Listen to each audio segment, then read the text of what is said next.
y est, t'es blasé, les vacances c'est terminé. Mais t'as pas le choix, t'es obligé d'y retourner. Qu'est-ce que c'est que cette merde?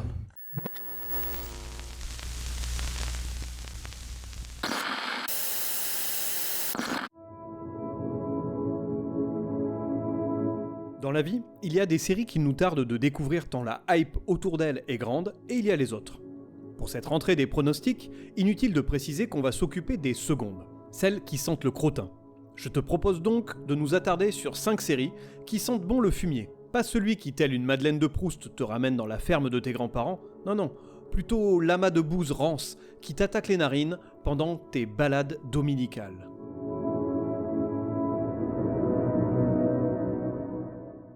On ne va pas se mentir, la rentrée de septembre, c'est rarement un moment de plaisir. Pour les enfants, c'est le retour de la dictature des devoirs et des incits en burn-out depuis 1996. Pour les adultes, c'est la reprise du boulot, avec un patron qui exige des résultats dantesques, mais avec un salaire digne d'un caissier de Lidl. Bref, la rentrée, c'est cette fameuse dernière ligne droite de l'année où tu rêves d'être payé en RTT plutôt qu'en monnaie sonnante et trébuchante. Rien que d'en parler, je sens déjà un burn-out pointer le bout de son nez.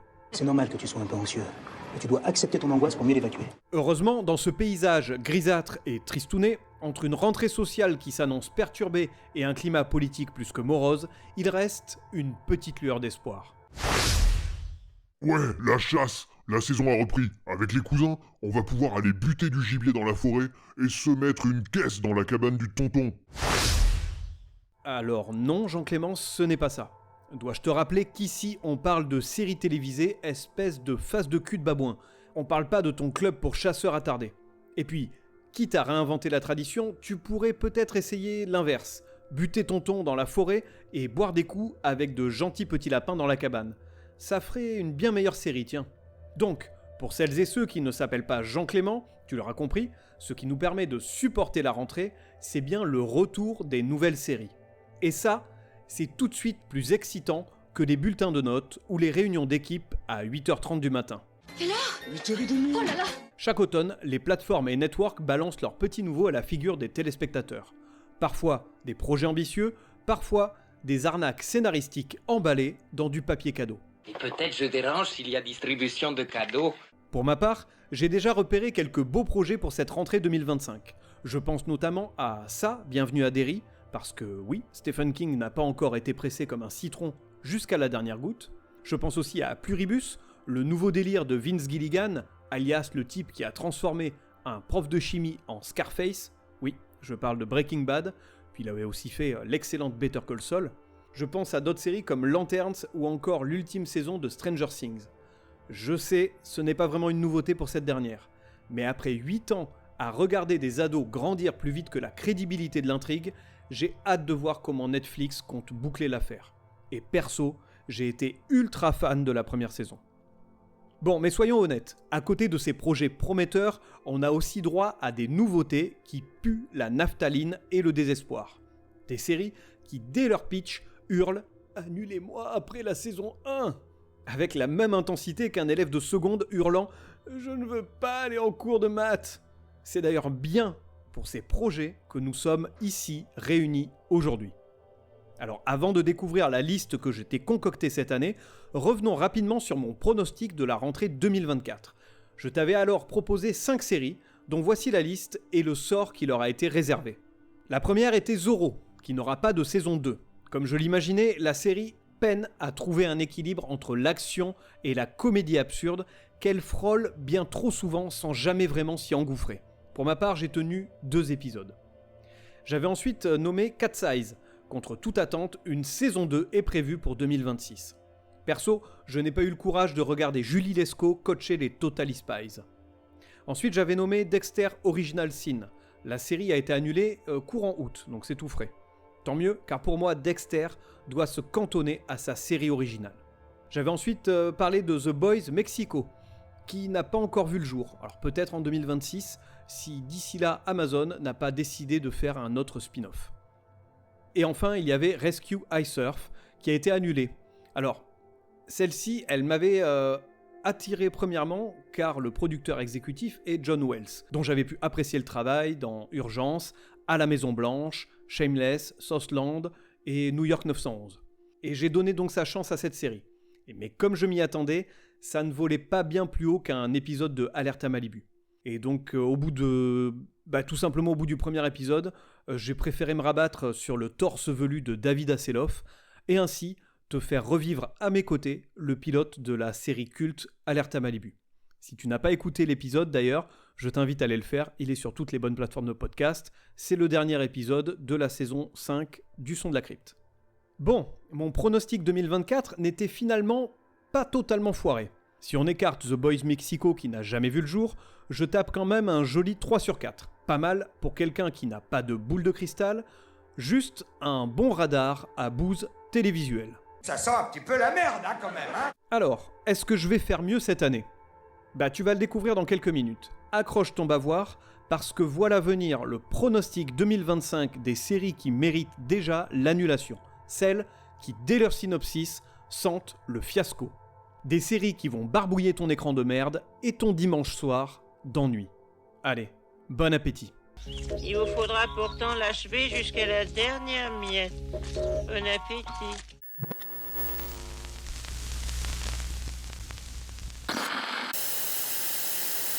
Débutons par El Refugio Atomico, la Casa de Papel version bunker apocalyptique. Voici son synopsis. C'est l'histoire d'un groupe de milliardaires qui se terrent dans un bunker de luxe pour échapper à un conflit mondial sans précédent. C'est le moment rêvé, surtout une belle opportunité pour les scénaristes, où une vieille querelle entre deux familles refait surface. De quoi agrémenter les longues soirées d'hiver devant le générateur de secours.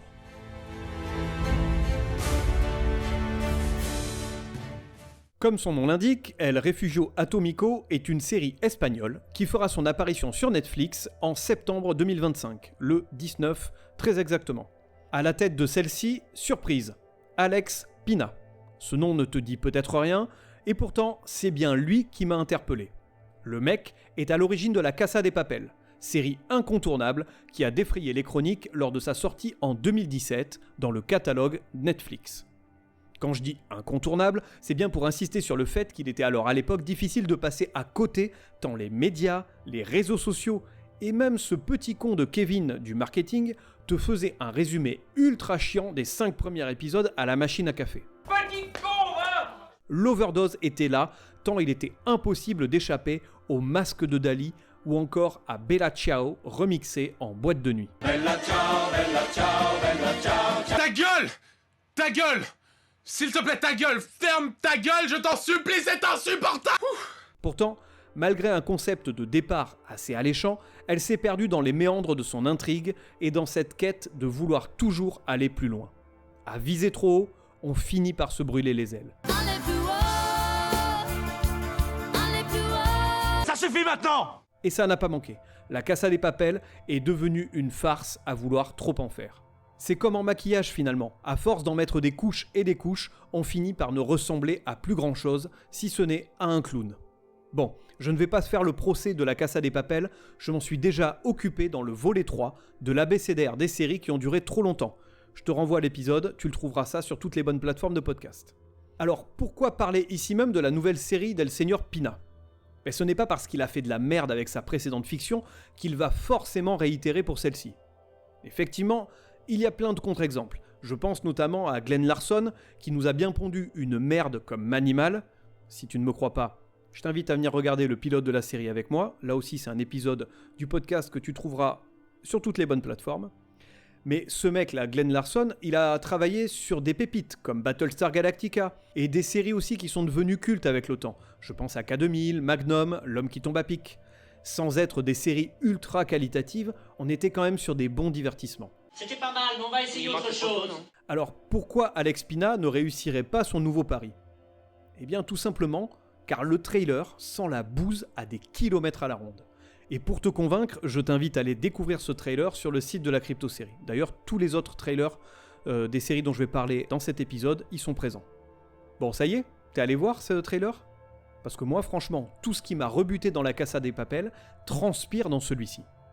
Tout d'abord, les personnages. Tout comme dans sa grande sœur, El Refugio Atomico nous dévoile des personnages à la fois stéréotypés et antipathiques. Tu es fourbe, malhonnête et antipathique. Qu'on se retrouve avec des personnages assez conventionnels, ça, pourquoi pas. On nous sert la même chose depuis des décennies dans ce type de drama, et ça peut fonctionner. Mais si possible, faites-le avec une once de profondeur dans les personnages et une certaine finesse dans l'écriture. On ne va pas se mentir, Pina n'est pas le roi de la finesse dans l'approche de ses héros. Il suffit de regarder La Casa de Papel pour bien s'en rendre compte. La série ne nous délivre pas les personnages les plus fins de l'univers des fictions télévisées. Même l'autre bus de Michael Scofield dans Prison Break avait plus de profondeur, c'est pour dire. Et comme si ça ne suffisait pas, ces personnages n'ont pas seulement l'air creux, ils sont aussi insupportables. Franchement, imagine la série Succession par exemple, mais sans le talent d'écriture. En gros, ici on te demande de passer 10 épisodes à supporter un soap-opéra entre gens fortunés qui se détestent. Merci, mais non merci en fait. Non merci, je choisis de vivre. Bon, et une fois qu'on a les personnages, il faut bien les faire vivre et raconter une histoire autour d'eux. Pour ça, à l'instar de La Casa de Papel et de beaucoup de séries actuelles d'ailleurs, El Refugio Atomico a décidé de nous en mettre plein les mirettes avec une histoire qui semble vouloir trop en faire et des rebondissements à en faire perdre la tête à un ballon de basket. Mais qu'est-ce qu'il raconte ? Si t'aimes les jeux de rôle par exemple, je vais te donner un exemple qui va te parler de suite, c'est un peu comme une impression si tu veux que les scénaristes y tirent les intrigues au dé de 20. Je ne comprends rien.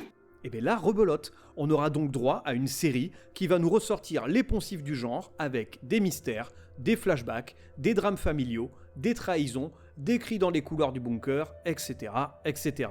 En gros, tu prends les personnages de La Casa de Papel, tu les mets dans un bunker et tu suis finalement un soap-opéra avec des histoires de famille dont tout le monde se branle. Surtout moi. On s'en branle, Marcel. Oui. Au final, El Refugio Atomico ressemblera à un mix étrange entre La Casa de Papel et un épisode spécial de Dynasty coincé dans le jeu Fallout Shelter. Alors ça aurait pu être un thriller oppressant et intelligent, mais non, on va se retrouver avec une galerie de personnages antipathiques, une intrigue qui tourne en rond et une esthétique de série Netflix qui transpire déjà l'overdose. Bref, un projet qui a toutes les chances de rejoindre le bunker des séries annulées après une saison. Alors ce que je te propose, c'est de zapper directement, et on attaque avec la prochaine victime de ce pronostic. Il s'agit de Hotel Costiera, quand Prime Video fait de l'action chez les riches.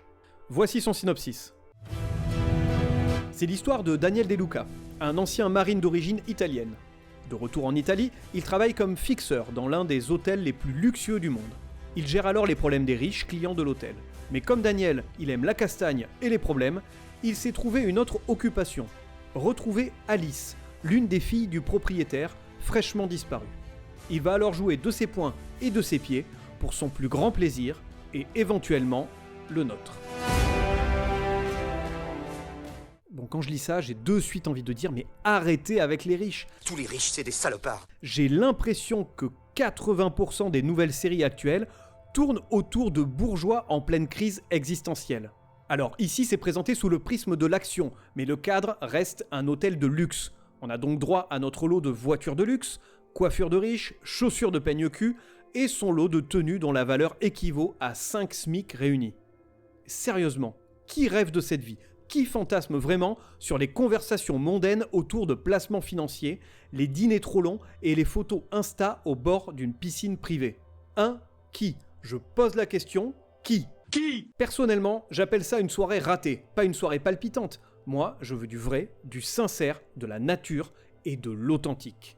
Le rustique, le goût de l'authentique. Alors oui, je veux bien admettre que les premières images de la série nous montrent une belle région, qui semble tout à fait charmante. Il s'agit de la côte amalfitaine en Italie.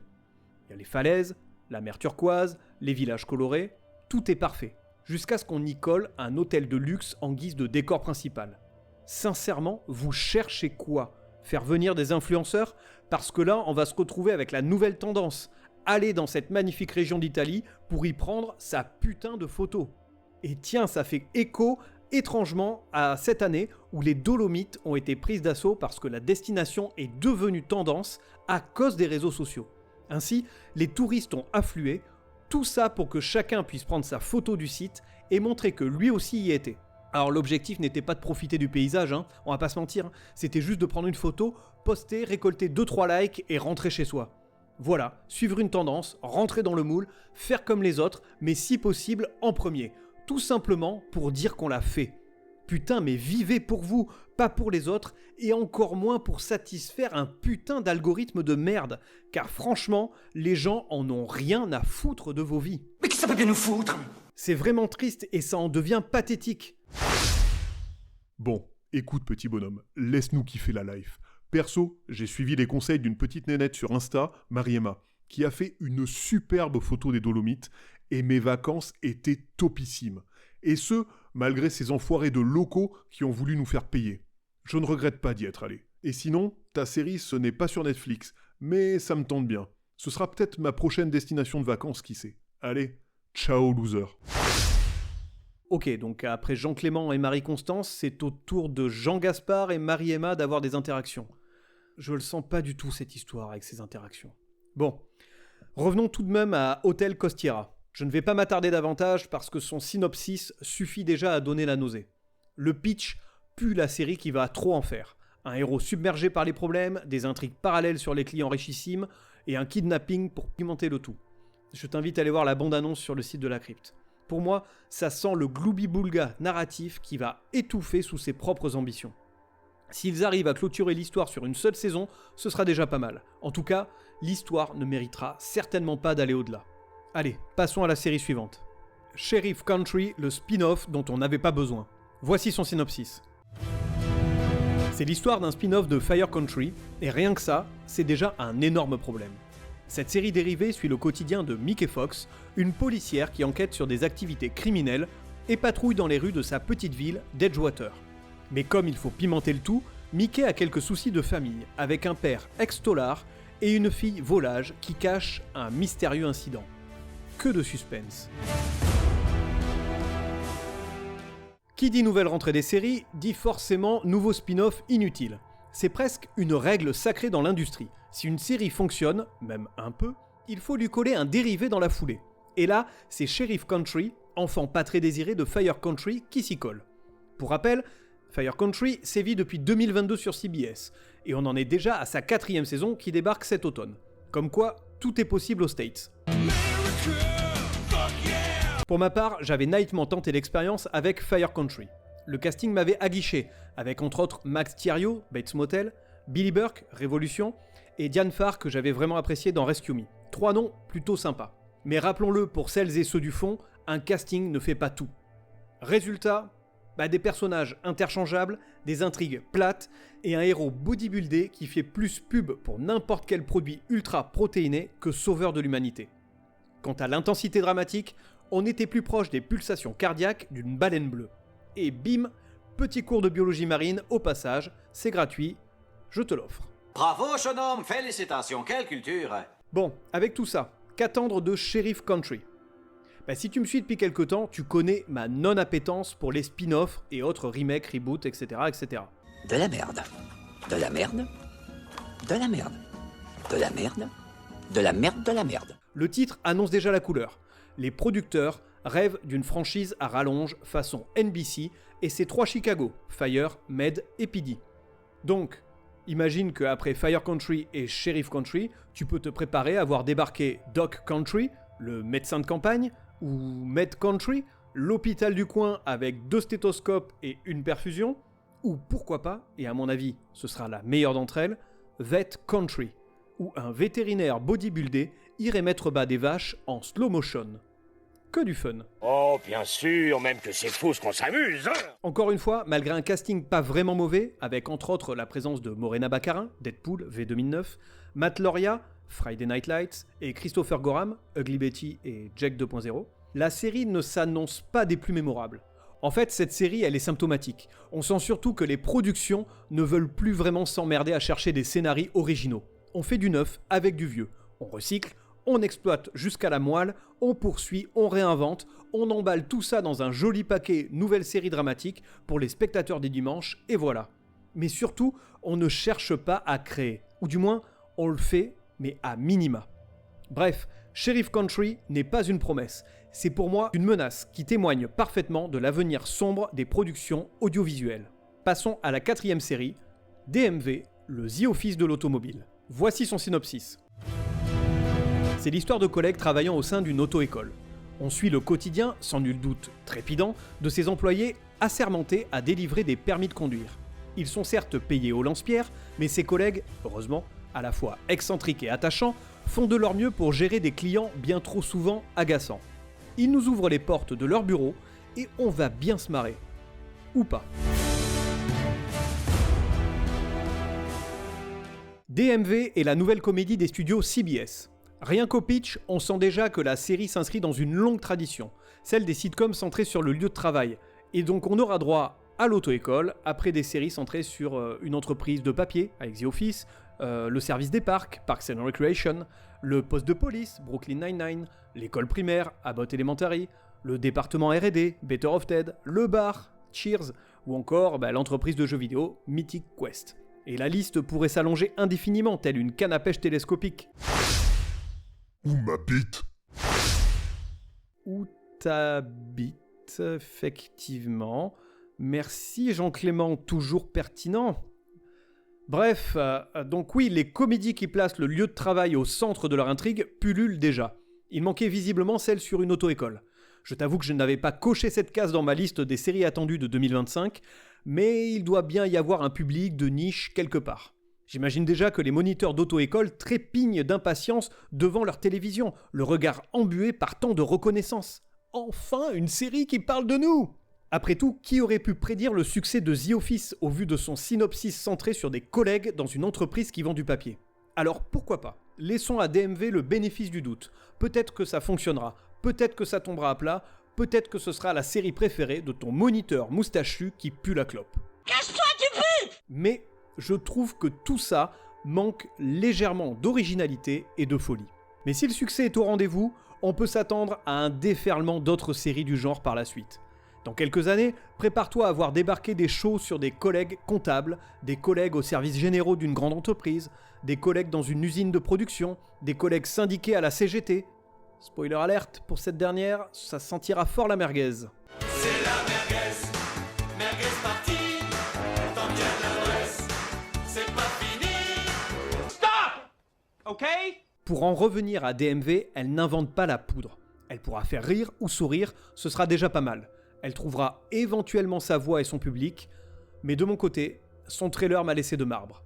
Le mieux, c'est que je te laisse en juger par toi-même, et on en parle dans les commentaires et sur les réseaux. Le trailer est bien entendu dispo sur le site de la crypte. Passons à la 5e série. Spartacus House of Asher, de la baston, du sang, du cul, et encore du cul. Ça commence à devenir intéressant notre affaire là. Voici son synopsis. C'est l'histoire d'Asher qui devait être mort. Mais lui, il a décidé que non. Enfin, ce sont surtout les scénaristes qui ont décidé à sa place. Mais que va-t-il faire à présent le bougre? Il dirige une école de gladiateurs beaux, musclés et huilés pour aller fracasser des crânes à droite et à gauche. Ah, et apparemment, ils ont tous les parties génitales qui les démangent. Tiens, encore un spin-off d'un univers bien connu de tous. Je vais m'arrêter là. Je ne dirai rien, j'y arrive plus. Je trouve que c'est dommage. N'insiste pas, j'ai dit non. Ah putain, c'est trop dur de résister. Non mais sérieux, bordel de merde, où est encore passée l'originalité dans tout ça? Arrêtez de nous pondre des reboots, remakes, préquels et autres dérivés. Oui, je sais, je sors continuellement cette même litanie. Mais c'est pour les cancres du fond qui n'écoutent pas ou qui ne pigent simplement rien. Vous nous faites chier à vouloir toujours tout sortir du placard pour en faire du nouveau. Alors je sais, parfois il y a du bon ou plutôt du pas trop mauvais.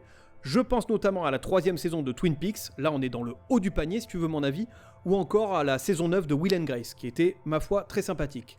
Mais il y a aussi de sombres bouses dans votre délire les mecs, parce que oui, Dexter New Blood était pourrave. C'est nul! Certes, le final était toujours meilleur que Dexter le bûcheron, mais cette nouvelle saison n'a servi à rien. Ah, si, nous faire chier pendant 10 épisodes avec un ado en crise. Bordel, je regarde Dexter, pas Dawson. Et je porte beaucoup d'amour à Dawson. Attends, t'en vas pas parce que Dexter n'est pas la seule. Je pense à Party Down, qui est un reboot inutile.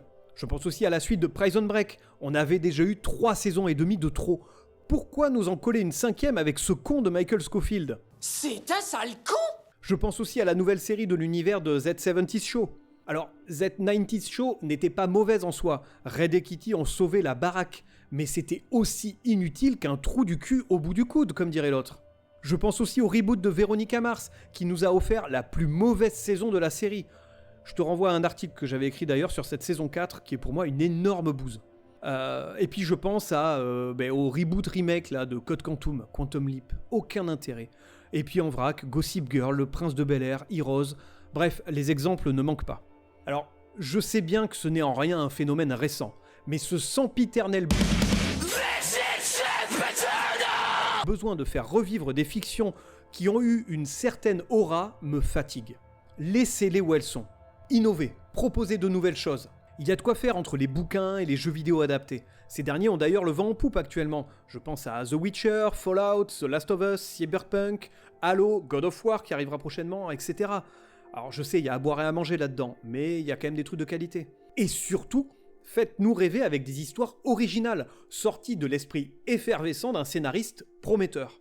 Parce que si on revient quelques minutes sur le cas de Spartacus House of Usher, je peux t'assurer que le scénariste a trop laissé son cerveau entrer en effervescence.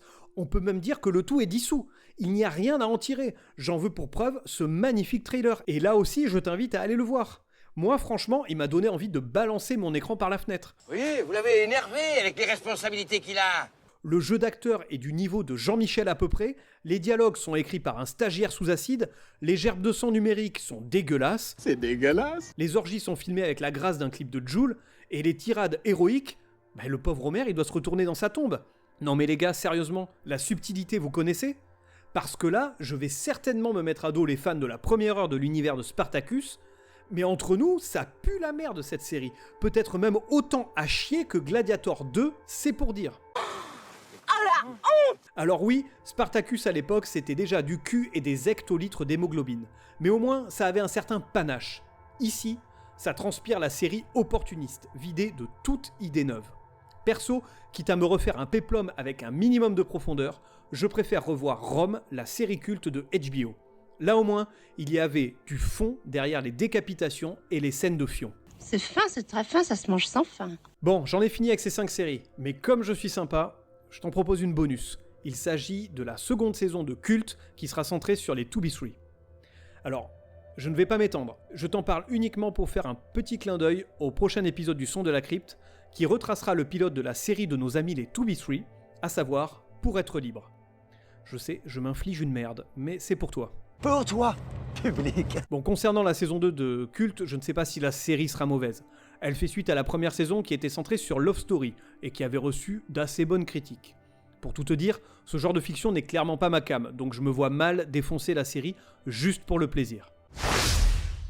C'est pourtant ce que tu fais à chaque fois, et trop souvent sur des séries que j'affectionne tout particulièrement. À ce sujet, tu viens de souiller Spartacus, mais sais-tu pourquoi Starz, la chaîne qui produit la série... Ta gueule Jean-Régis, je m'en fous. T'es obligé de le dire sur ce ton-là ? Bon, tu as quand même tout à fait raison, d'habitude je prends un malin plaisir à traîner dans la boue des séries que je n'ai pas encore vues. C'est un peu le concept ici d'ailleurs. Mais pour la saison 2 de Culte, centrée sur les 2B3, je ne le ferai pas. Mais pourquoi ? Peut-être parce qu'un jour j'ai vu Franck, en vrai, lors d'une soirée à Bordeaux. Il s'agissait d'un festival de métal qui s'appelait la Gomorrah's Delirium Night. Et en plein milieu d'un set avec Ultra Vomit et Benighted, le mec, Franck, est quand même monté sur scène pour nous faire quelques mouvements de Viet Vo Dao, et il a réussi à faire chanter une salle remplie de métalleux et métalleuses sur du 2B3. Et rien que pour ça, il a mon respect éternel.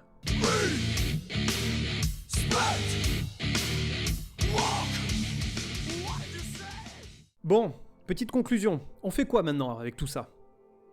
C'est vrai qu'on vient de se taper 5 séries douteuses, et un bonus en hommage au 2B3. Donc j'ai râlé, j'ai pesté, j'ai crié à la mort de l'originalité, et pourtant, tu sais quoi ? Dans 3 mois, j'en suis sûr qu'on sera là à parler d'un reboot de n'importe quelle série. Madame est servie peut-être. Ouais, d'ailleurs, ils en ont parlé, fut un temps. Et toi, qui m'écoutes, tout comme moi d'ailleurs, on cliquera encore parce que notre cerveau est câblé comme ça. Tiens, une nouvelle série. Peut-être que ce sera bien cette fois. Spoiler. Ah, on me fait signe que non. Alors oui, j'ai joué ici le con aigri. Mais rassure-toi, je ne suis pas prêt d'arrêter. Tant qu'Hollywood nous recrachera les mêmes séries remixées comme une pizza de la veille réchauffée au micro-ondes, je serai là pour cracher mon fiel. Parce qu'au fond, c'est peut-être ça la recette idéale que les producteurs ont trouvée pour nous la mettre à l'envers. La complainte éternelle du téléspectateur qui gueule, mais qui regarde quand même. Tu vois, finalement, t'aimes ça? Toi, tu fermes ta gueule. Tu la fermes définitivement. Tu fermes ta gueule définitivement.